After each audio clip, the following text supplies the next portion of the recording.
Happy Sunday. We are live for our Sunday weekly warm-up exclusively in our private group over at teachbettergroup.com.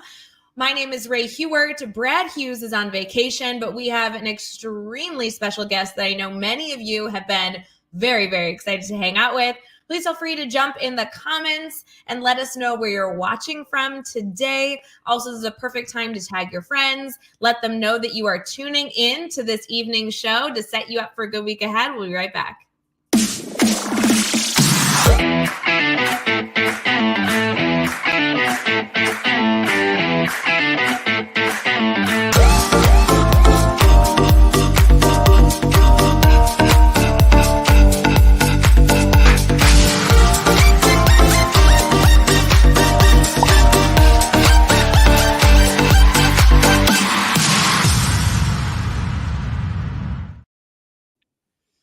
Hey everyone, and welcome to our Sunday weekly warm-up exclusive in our private Facebook group and then restreamed the following day, Monday night on Facebook, YouTube, Twitter, Twitch, and LinkedIn. We have Jonathan here with us. How you feeling? I'm feeling great. It's an absolute honor to be on the show. Holler at everybody that's watching. And hey, I always love talking education with great people, so I'm down. I was so excited when we finally got this scheduled because you are a hard guy to hunt down. I mean, you are traveling constantly, teaching full time. I'm so excited for our community to get to spend some time with you tonight. Before we get too far, let's make an assumption that maybe some people here aren't yet connected to you. Do you mind sharing a little bit about who you are and what you do?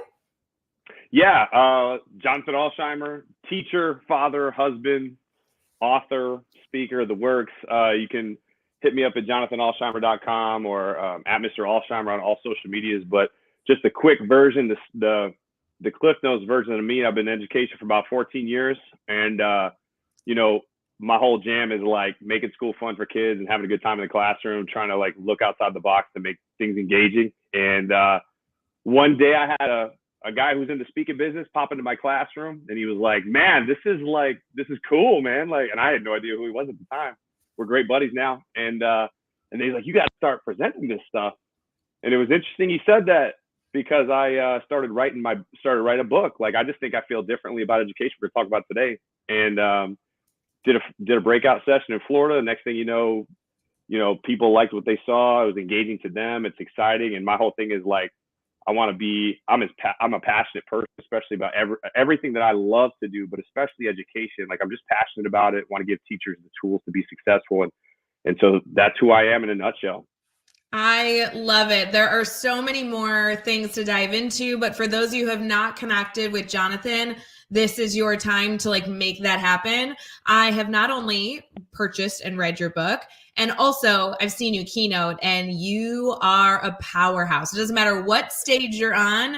I have seen you just really leave educators inspired with actionable takeaways, which is a huge thing with our Teach Better community. We love the fluff, right? Everyone loves to feel good, but we want the takeaways. And you are constantly somebody who's out there sharing the tangible takeaways. So I really, really appreciate that about you. Thank you. I was actually really excited because this year, my father's seen me speak twice, and he's like probably the most critical, in a loving way, but the most critical person ever. And I was like, Dad, what do you want me to do differently? And my wife, and it was great to have him at the event. My daughter's, I was the keynote speaker at middle school conference on Friday this past week, and the first time my wife heard. Oh, hey, Jonathan, it looks like we're getting like every other word. I wonder if your headphones are just needing to catch up. Try it again. Let's do that. We're gonna switch it up to get good tech going. Here, you're muted. Unmute yourself. Let's see if that works. Can you hear me better like this? Oh, so much better. Good. We didn't want to miss that story. Keep going. Good headphones, man. This is the worst. Well, you might hear my family running around the hallway. So what I was saying was that way. It's Sunday. We're all at home in our PJs getting ready for the week. You're good. That's done. So what I was saying was I just had the opportunity to be the keynote speaker for the Virginia Middle School Conference, the annual conference. And it was this past Friday. And it was the first time that my wife and kids were there. And for me, like, the pressure was on. Like, when I say the pressure was on, it was so on. And to have my family front row, to have my girls there, because I tell a story about each of my daughters at the keynote. in my keynote. And I remember like I was in the hallway next to the main hall, and I was just like jamming out to my music, trying to like focus up. And when it was all said and done, it was wild because at 2 different times I looked at my daughters in the eyes as I was telling a story about them, and they were both tearing up. And I held it together the first time, but the final piece, like the crusher at the end, is about my oldest daughter, Adley. I looked at her, she teared up. I almost cried on stage. I was like, I can't look at you anymore. I looked away. But when it was done, it was amazing. I got this standing ovation, and then my girls and my niece was there too, and they ran over and gave me a hug. And somebody actually caught that and posted on social media. And so it was just an amazing moment. It's great stuff.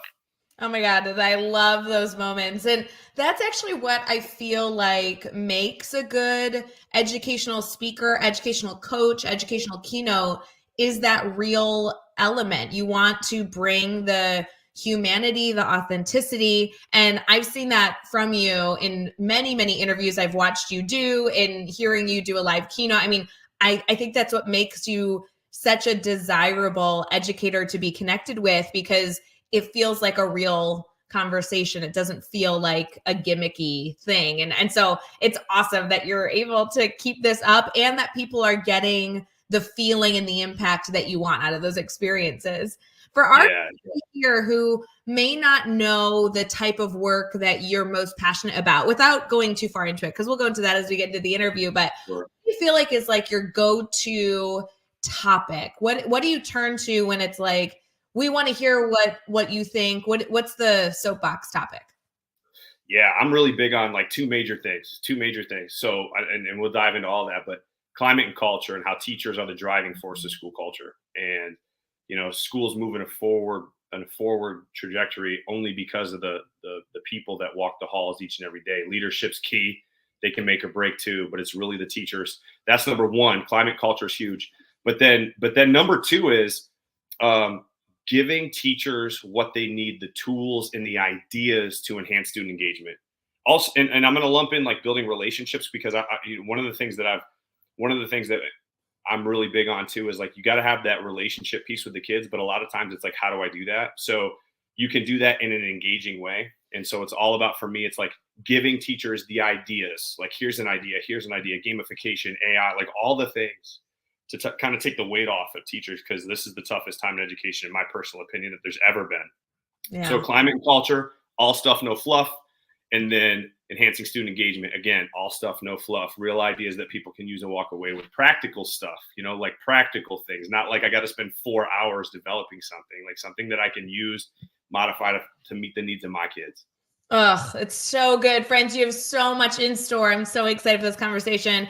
Jonathan, here in this community, we share green hearts when we like things. And I'm already seeing some green hearts. People are very excited for this conversation. And a few friends who have never heard you speak or not read your book. And there's already some conversation in the comments about how their next read is going to need to be your book, and they're excited to connect with you. So great things here. As far as, day to day, because we'll get into the hows and all those incredible skills that you share with teachers on the daily in our next segment. What does a typical day look like in your life? Oh my goodness. Well, a typical day, wake up at 4:00 with my wife. We're working out, we roll into school, and, we do everything that the teachers are doing, and that's the thing. I was just having a conversation on social media, like a couple minutes before I got on, and the guy's like, are you a full-time speaker? Are you a full-time teacher? Like, what are you both? Like, what is your thing? So I'm a full-time teacher. So wake up at 4:00, get to the school, do all the things, get home. If it's a speaking event day, then I'm literally leaving my school and going to the airport, flying out of DC to wherever, and then right now I'm in the midst of writing my second book. My first book, Next Level Teaching, is all about, the climate culture of teachers. But my second book that I'm writing for Jimmy Costas, his publishing company, is all about the tangible strategies, the lessons, and it's just chock full of stuff. So I'm in the middle of like writing that at night. Like tonight, I'll be writing that tonight.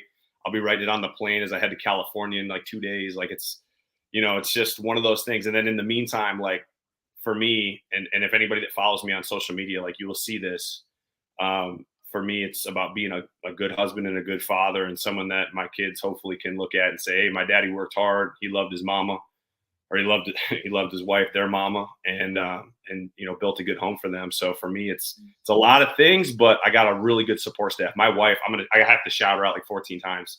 My wife is a superstar rock star teacher. She's a third grade teacher. She actually set the record at her school at one point for like the highest math state test scores. So she's really good. So I pick her brain left and right, but then she has to take on all the things when I'm gone.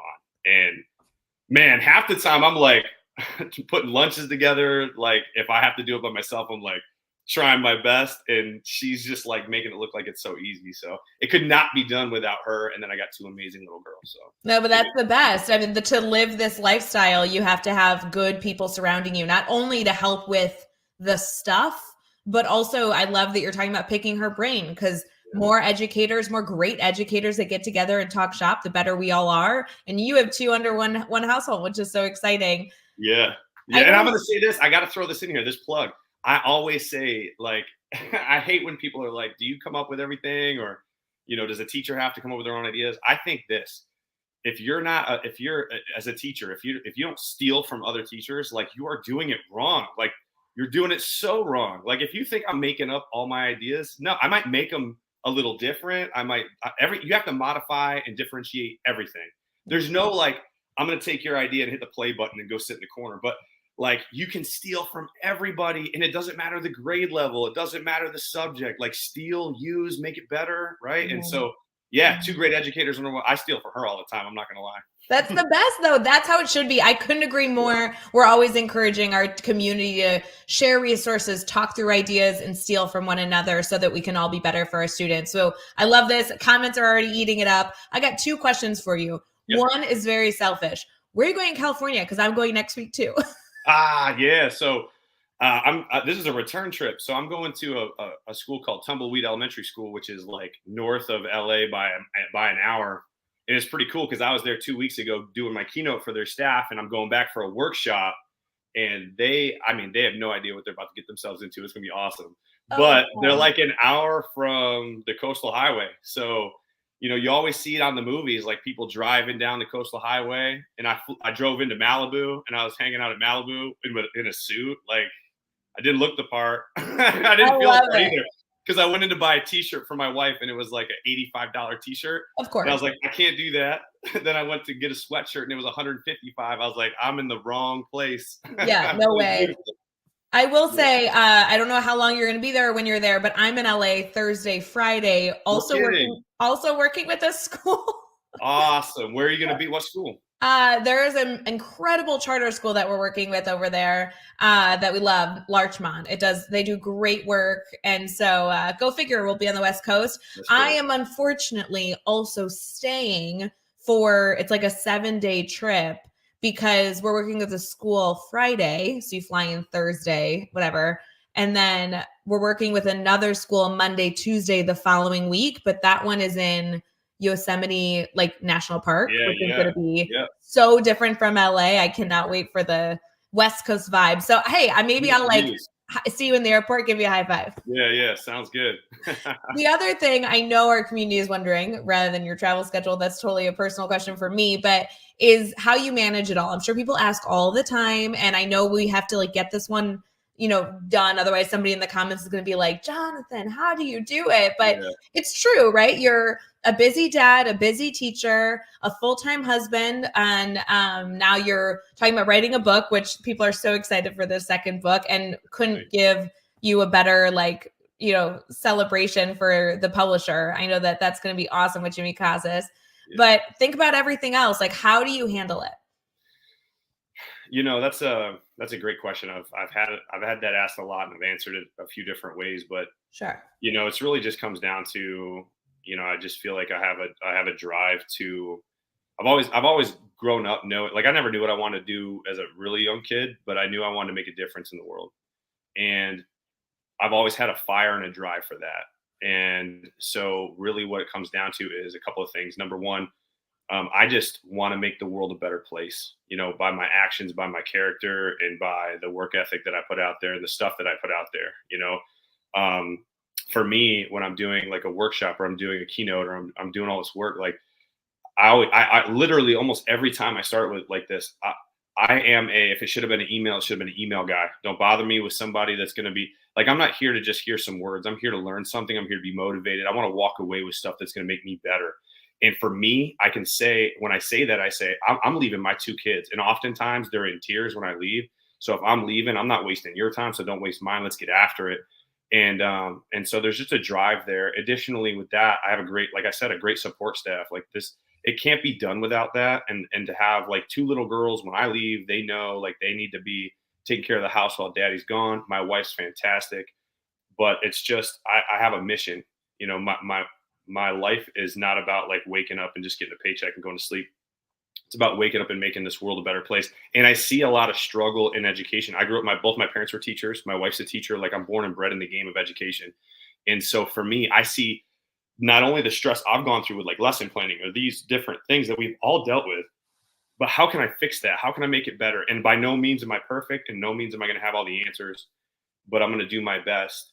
And just that drive to make that happen, and then just trying to juggle it all. Some days it's good, some days it's not. Some days I'm stressed out, some days it works really good. But when I have a wife, the superstar wife I have, it makes it a whole lot easier. So powerful. So many good things. People are asking about the book. I'm sure they can go grab it at Barnes & Noble and on Amazon. Easy spot. We got people engaging with one another in the chat, which is exciting. We're going to dive into Jonathan's brain a little bit more by asking some questions about his passion and what he shares with educators. So we'll be right back.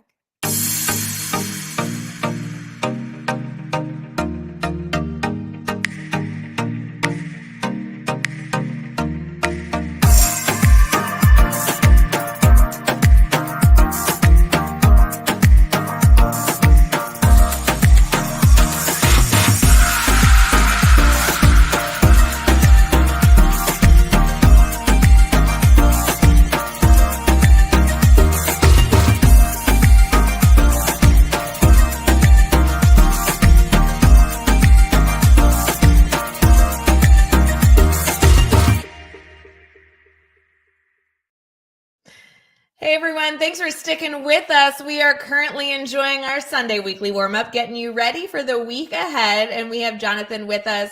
I am loving the comments coming in. Keep them flowing. They're not only answering each other's questions, but also sharing your website, which I was eventually going to have you share, but it sounds like the comments just can't wait till the end of the show to connect with you. I also love that people are in the comments talking about how they've heard you keynote and how it's been one of their favorite keynotes they've heard. They said that your engagement is like amazing, and you constantly work to stay so relevant to the audience you're speaking to. So you have a lot of love happening in the comments, which is always exciting. I know we have some educators that also took a note here that said that they're ready to take notes. And in this section, that's where we usually find people taking those major takeaways, because we're focusing on our Sunday strategies. So Jonathan, I want to go back to that soapbox moment, and we have some time here, so I'm not rushing you, but if there was one takeaway that you wanted our community to have following this conversation, let's pretend they remembered nothing else, what would you want that major takeaway to be? Well, I mean, geez, that's really tough for me to answer because I could soapbox all day long. I'm a preacher at heart, I think. Yeah. It's this. My big thing is this: like, don't expect to like all of a sudden, today I feel like this as a teacher, and then tomorrow I have to be like perfect, or I have to have like 15 new strategies by the end of the month. Like my big thing is, take it one day at a time. Look at what you did last year. How can you make it a little bit better? Try to pick one thing that you can get better at, and try one new thing in the classroom. We're going to talk about a lot of strategies, I'm sure, today. Take one and think like, how can I make this happen? How can I work with it in my classroom? And just one day at a time, get a little bit better. It's just like with sports or anything else you do, like just get a little bit better every single day. And then the next thing you know, you look back, it's like, I remember my first year as a teacher, I was like, I thought I was pretty good. Looking back now, like I was god awful. And every year I could probably say like, not good. And now I'm not going to sit here and be like, yeah, I'm fantastic. Like there are things that you can't always do. And it also depends on your kids and the grade level and all the things, right? But, looking back, like, I've grown so much, but it's been a long time. So don't expect to change overnight. Take it slow, and that's okay. And it's It's about progress, not perfection. It sounds like such a cliche thing to say, but it's the truth. Yeah, I love that. How could you say it better? Like, that's amazing. It's the teach better mindset that we talk about, right? Better today, better tomorrow. I love that creation. And, Jonathan, I love that your challenge to our community as a takeaway is more of a how than a what. It's not about having the what, but truly like respecting the process and being dedicated to growth, which is really exciting. We can get into a little bit of the what, though, since obviously you've written a book and obviously do a lot of professional development for teachers. What do you feel like educators need to hear right now? Because it's March. A lot of educators are either headed to spring break or wrapping up their spring break. And like you said earlier, I mean, teaching's harder than ever these days. So while, being a little bit better at each and every day is great, there's also a lot of areas that educators are thinking about they could probably work on since we wear so many hats. What are your thoughts on that? Wow. Well, I'm going to say for me, it's about making the classroom engaging. And that's what it comes down to. Like, number one, making the classroom engaging. But when I say that, like, there's so much to it, and it's really hard to say, like, it's March, what do you pick now? So I'm just going to throw a bunch of things out there, and it doesn't have to be March. It could be August. It could be whatever. Like, number one, I like to say, teachers, be the conductor of the symphony in your classroom, in your hallway. Like, set a standard and live by that. So, like, in school leaders that are watching this, like, I do a leadership keynote, and I say the same thing that I say to the teachers too. You set the standard. What do you want your school to look like? Like, what do you want it to look like? What you want your classroom to look like? And then you make it happen, and you make it, and you have to live by that. You can't say, like, that's the one thing I think in education that is so frustrating for teachers especially, but like, people are like, let's go in the beginning of the year, and they're like, let's make it happen, and we're going to do this, and this. Well, how about we just do this and we do it all year? Consistency. Like, and everybody comes out with a new word every single year. They're like, my word is this, my word is this. I just said in the keynote on Friday, I said, if I could pick a word, I never do, but if I could pick a word, it would be consistency. I don't care what you're doing, just be consistent at it. Because whether you're a teacher, whether you're a bus driver, whether you're cafeteria staff, whether you're a superintendent, I don't care what you are. If you lack consistency, you've lost. You've lost your teachers and you've lost your students. For example, if I come in on day one, and this is just me throwing this is me. When I come in on day one, my kids, like, my standard is set, and it's going to be like that every single day. So when you walk into my classroom as an adult, my students will stand for you. Now, a lot of people might be like, well, wait, what? Like, how do you do that? And so for me, I'm a second child. I bucked the system. Like, I never really got in trouble because my dad, my parents, like, they wouldn't handle that. But I always wanted to know why. Why is this a rule? Like, I need to know. So when I tell my kids, it's like, listen, like, if you stand up when someone walks in, you don't know if they're going to give you money for the school. You don't know if it could be a parent. We want to show respect for them, but it could be, what if it's the principal?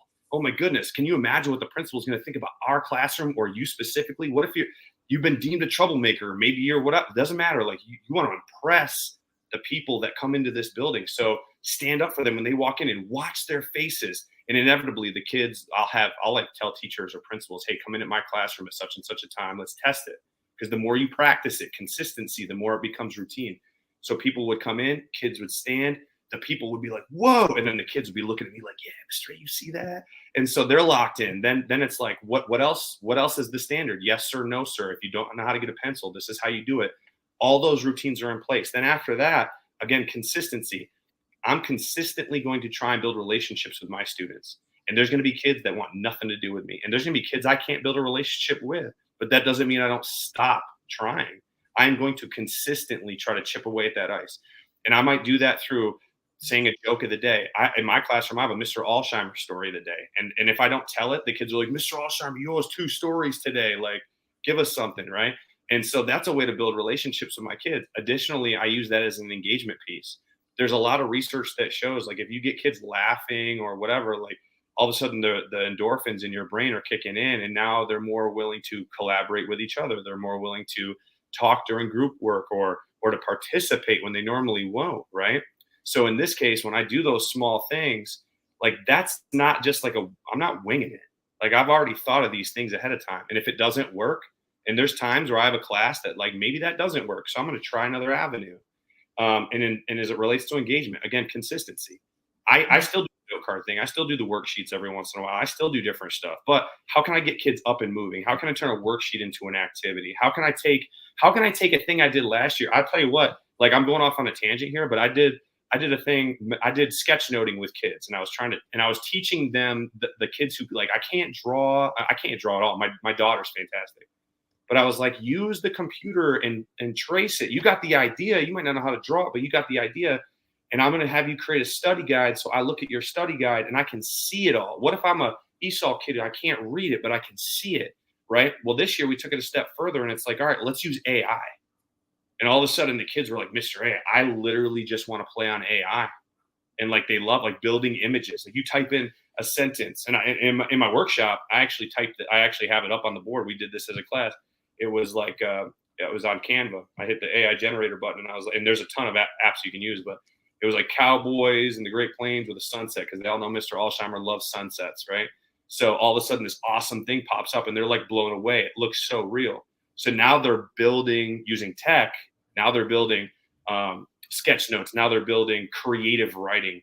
I was just doing a workshop in New Jersey like 2 weeks ago, and a first grade teacher walks up and goes, how do I get my kids to want to such and such? I was like, you have first grade kids, so there's going to be a little bit of a modification here, but have them type one sentence after they write it with you and you correct the grammar. Have them write one sentence, hit the AI generator button and see what pops up, and have them make 10 slides with stuff that they want to write about. Kid playing baseball outside pops up. Now put that on, show them how to put it on a slide, and now they can create and it's just their imagination, but they're writing, right? Or they're practicing whatever. And then if you have high school kids, you could take it to a whole nother level. I'm blasting out my Array of Hope shirt. This is our Give Back campaign where we literally created a business in the classroom. And I used the idea of our business to show kids that AI, you can bring a story to life. So they had their own project. It wasn't a business. We did a business one, but there was their own project, and I want graphics. I want to see it. I don't want to read everything all the time, although I do, but I want to see it. And I was like, you can use the AI, you can use AI generators and all these different things to bring your ideas in any capacity, in any content, at any grade or subject, whatever, to life. And all of a sudden these kids, I'm showing them stuff and they're like, I was like, look at the picture of this young boy in a hospital bed holding a teddy bear like we have in our business. And I was like, now, if you notice that picture, that's not real. And they're like blown away by it. Whoa, this is not real? No. So now they're diving into it. And by the time class is over, like when you hear this, and you hear it a lot, Mr. A, class is over. Like, I don't want to leave yet. Well, it's too bad. You got to go. Can we do it at home? I mean, do homework? Yeah. I mean, if you want, like kids are asking to do the work at home. And it's just, again, consistency. Like this is not an everyday thing. Right. But like looking at like, I did it last year. It looked like this. That's cool. I'm going to take a chance on trying something new. And then all of a sudden, wow, this works. And I'm going to use it in a lot of different avenues. Right. So again, for me, consistency. I set the standard in my classroom. Consistency. I set the standard on how I build relationships. Consistency every single day. It's not a Monday, Tuesday thing or an August, September thing. It's an everyday, all year thing, getting kids engaged in the learning process. I love so many takeaways in this conversation thus far. I'm really enjoying the focus on the word consistency as something that we can all reflect on this week as we head into a March week ahead. You know, it's interesting. On Thursday nights, one of my responsibilities is to facilitate a grid method certification program that we're doing. And we're in a pilot stage. So it's like a group of educators that applied to essentially get certified in mastery learning. So it's really interesting. It's very focused on discussion. And one of the elements that came up this week was struggling to really get the classroom management down of a very mastery learning focused classroom. There's a lot of new elements that teachers need to essentially learn how to do differently than a previous, maybe more traditional classroom. And one of the focuses was truly choosing to do it consistently. If you try something for a day or two, it's not going to stick. And if you give up on it, then it for sure isn't going to stick. So this reflection here on consistency is going to be something that I really envision every single educator being able to reflect on, because there's so many elements of the teaching profession that you can choose consistency for, whether it be managing your emotions in class, lesson planning, management, or anything in between. So many great takeaways here, Jonathan. I want to make sure that our community here has a way to stay connected to you, because I know that they are going to be eating up this content. And because I know you already have a book that many of our community here has already gone off and purchased on Amazon, I'd love just to make sure they also are able to follow you too. Yeah, at Mr. Alsheimer on all social medias, and then JonathanAlsheimer.com, and you can message me at JonathanAlsheimer.com. If you're a school leader, a teacher, whatever, that's how you get to my email. You can hit me up about anything. I love communicating with people. I love to collaborate. Collaboration's key in this game, and working off of each other and learning from each other. We have one more segment left in our conversation. I know we're running a little over, but I don't care. We're going to definitely go over in our time for a few minutes. It's called our Sunday Spark. And usually Brad Hughes, who is on the show, typically hosting with me, shares a great story, something positive going on in the world. We're going to flip the mic a bit. And after this next commercial, Jonathan, we're going to ask you for a story that either you typically share with your students, or maybe a story about a recent teacher that you've engaged with, to continue giving us that Sunday spark. So you have a few minutes to prepare. We'll be right back.